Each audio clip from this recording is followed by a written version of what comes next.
Okay, so the 50-mark question. With reference to the information provided, discuss whether the coffee shop market is contestable.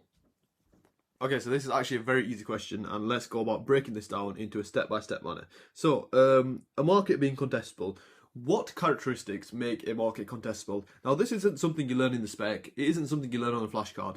It's just kind of using your brain. So, what makes a market contestable? If a market is contestable, it essentially means it's easy to enter. It's easy for new firms to join the market. And what determines the degree to which a market is easy to enter, it's easy for a new firm to enter? And that is the concept we call, essentially, barriers to entry.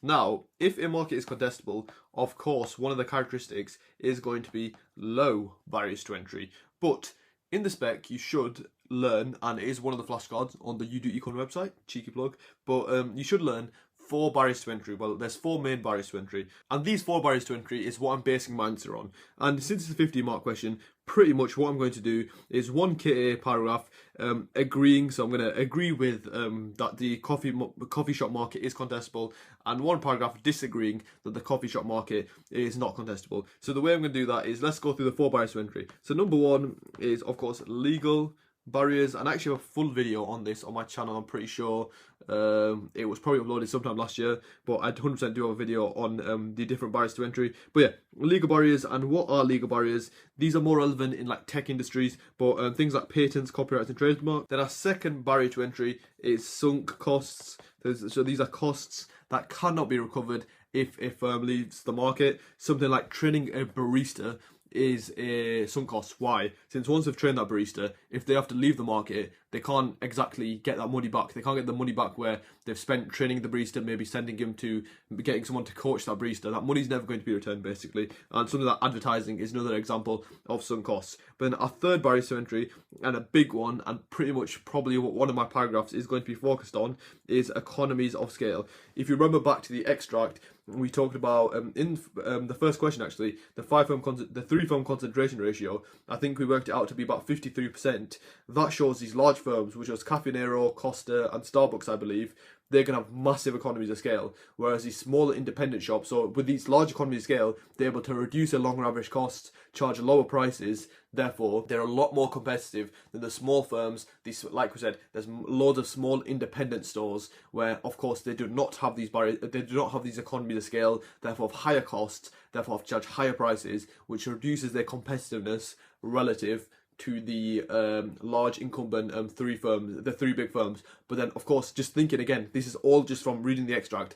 In evaluation, remember the extract does mention about quality over quantity, where these independent firms are still surviving and are still in the market since they provide better quality, a better atmosphere, just a better overall like quality for the consumer. Therefore, they are still receiving demand. But yeah, that is our third barrier to entry. Then our fourth and our last one is something very relevant to the coffee shop industry, which is brand loyalty. So I'm sure, and I know many people who are very loyal to a specific coffee shop, and one component of brand loyalty is something like loyalty cards. And places like Cafe Nero, I'm pretty sure most of them have it, but I don't really go to many of the others. But Cafe Nero, I think it has, if you buy 10 coffees, one of them's free. I'm sure Starbucks and Costa have something similar. But yeah, these things like loyalty cards obviously increase the degree to which individuals are loyal to their brand. And why are loyalty cards so clever?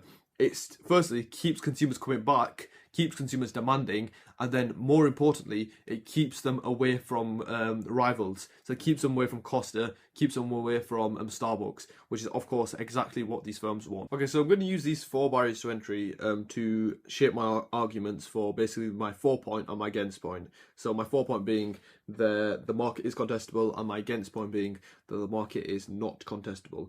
So for saying that the market is contestable, I believe, of course, is a 50-mark question. You are going to have to use a lot of application. So let's have a quick look over the application. So the main one that springs to mind is them saying somewhere that like independents are very risky to the big, where is it?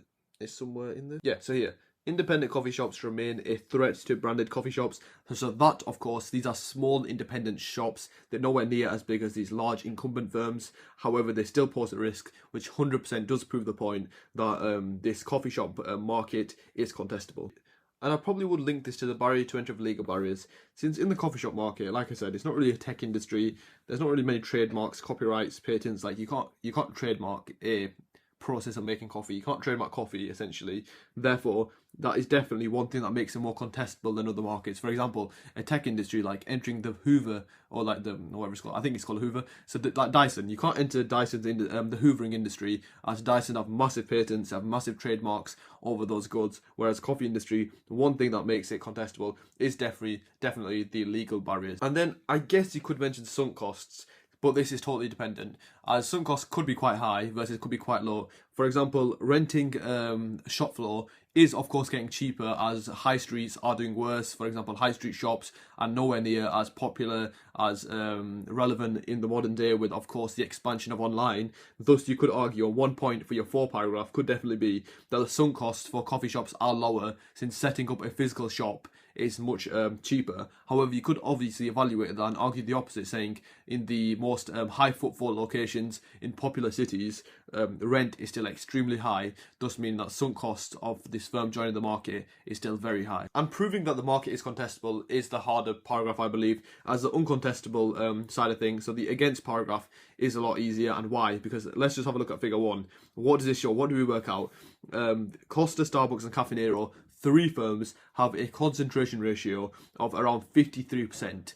That is an obvious indicator that this market is not contestable. And then even in the extract, it mentions how Coca-Cola has taken over. Of course, Coca-Cola have massive monopoly power. They could just invest lots of money. They could start pursuing things like predatory pricing, forcing smaller firms out of the market, so really decreasing the contestability in the market. And things like economies of scale, and this links perfectly to that concentration ratio, since these firms, I'm pretty sure it mentions how many shops they have. So it mentions that they have 2,681 shops Costa has, and that really can show, it shows the extent of economies of scale. Since they have so many shops, think about things like materials, raw materials, like even coffee. The amount of coffee they're ordering, they can use things like purchasing economies of scale, as or you might have heard of it as bulk buying economies of scale, where a larger size of the order leads to increased negotiating power, increased bargaining power. Thus, they can reduce the price. Thus means lower cost, lower LRAC, meaning that of course it increases that profit margin. And then even things like equipment, like of course coffee is made in coffee machines. For the 3 large incumbent firms, they're able to get a much lower price per machine, as they have, again, purchasing economies of scale. And then I always suggest students, whenever you talk about economies of scale, talk about purchasing and then also technical. So with technical, so they can invest maybe in the best coffee machines, the fastest turnaround for coffee, so if they can serve more customers at once. And by serving more customers at once, that also does help the customer experience. Why? They're in and out there quicker, as everyone they don't want to spend 10 minutes queuing for coffee, and it could lead to better quality coffee, better tasting coffee for customers. So there's lots of benefits of these economies of scale. And then of course we said brand loyalty, another massive thing that shows this market is not contestable. Why? A small independent coffee shop can't exactly have the same brand loyalty as somewhere that has 500 stores. Why? Since a customer, they can go anywhere across the UK and find a Costa, find a Starbucks, whereas can they go anywhere across the UK and find a local coffee shop? No. So yeah, definitely the brand loyalty is another massive thing that increases the barriers to entry, therefore makes the market uncontestable. And for your 50 marker, of course you do have your 6 evaluation marks, but here you can pretty much pick and choose. So I've presented to you loads of points here. You can pick and choose which ones you use as points for and against.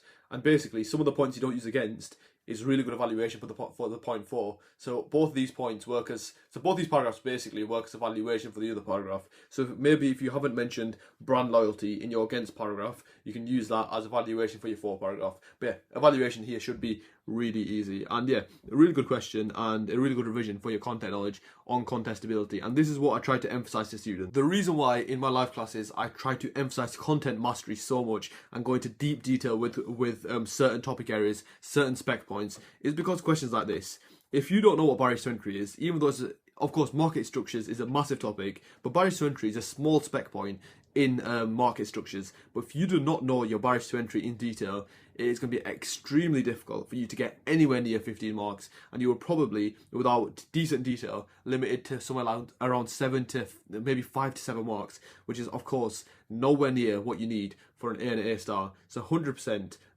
content mastery is key, and like I was saying, economics is a double-edged sword. You need to master your content and then also master the exam technique. Easiest way to solve that: watch all the videos on this channel, attend the live classes, and you, if you put the work in, will get the A star. Anyway, that is June 2022, paper 1, section B done.